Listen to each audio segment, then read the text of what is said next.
Buenas noches, mi nombre es Marisol Hernández de la Cruz, alumna de la Universidad del Desarrollo Profesional. Número de matrícula 5223-1016.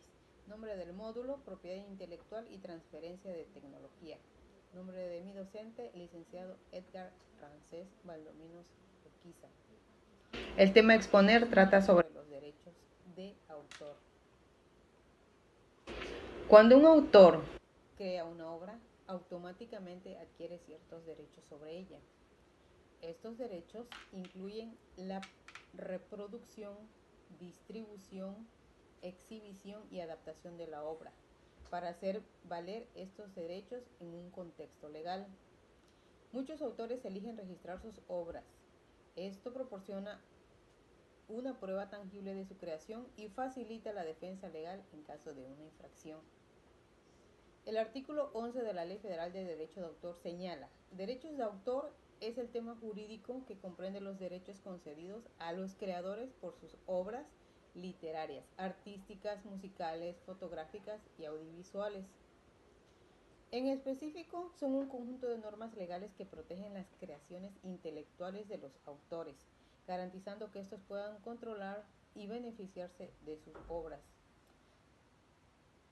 También esta protección abarca una amplia variedad de creaciones como libros, música, películas y obras artísticas.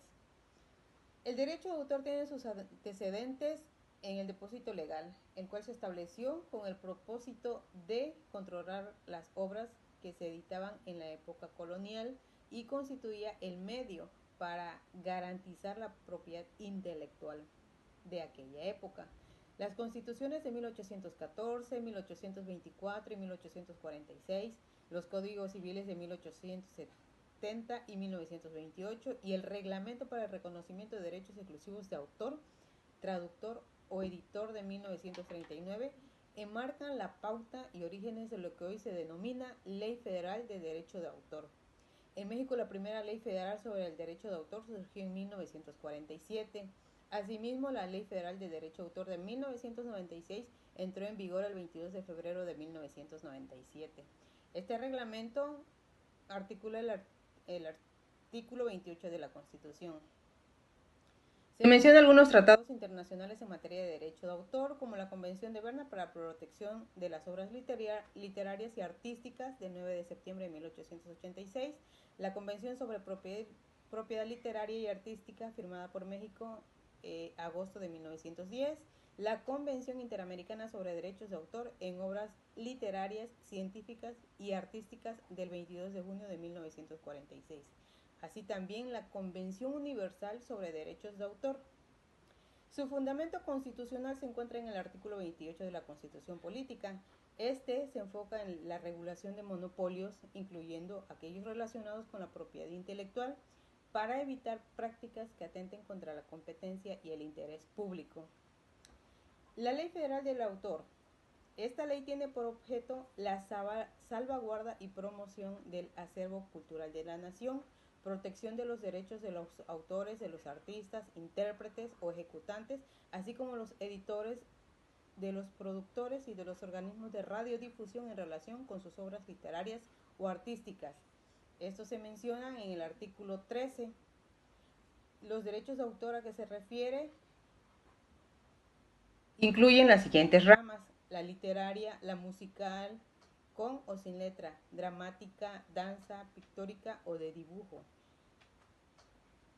Continuando con el tema, los derechos de autor se dividen en dos grandes categorías: los derechos morales y los derechos patrimoniales. Los morales garantizan que el autor sea reconocido como el creador de la obra y protegen su integridad. Los derechos patrimoniales permiten al autor obtener beneficios económicos mediante la explotación comercial de su trabajo. ¿Qué es el Instituto Nacional de Derecho de Autor? INDAUTOR. Es una institución mexicana. Se encarga de proteger y fomentar los derechos de autor, promover la creatividad, controlar y administrar el registro público de derecho de autor. El registro público de autor lo encontramos en el artículo 162 y tiene por objeto garantizar la seguridad jurídica de los autores, de los titulares de los derechos conexos y de los titulares de los derechos patrimoniales respectivos y sus causavientes. así como dar una adecuada publicidad a las obras, actos y documentos a través de su inscripción. Destacamos que los derechos de autor no protegen las ideas, sino la expresión concreta de estas. Esto significa que una idea puede ser utilizada libremente por otros siempre que no se copie directamente la forma en que ha sido presentada. Podemos decir que los derechos de autor desempeñan un papel fundamental en la protección del esfuerzo creativo y en la promoción de la producción intelectual. Conocer y respetar estas normas es vital para garantizar un equilibrio justo entre los creadores y el público que disfruta de sus obras. Gracias por la atención.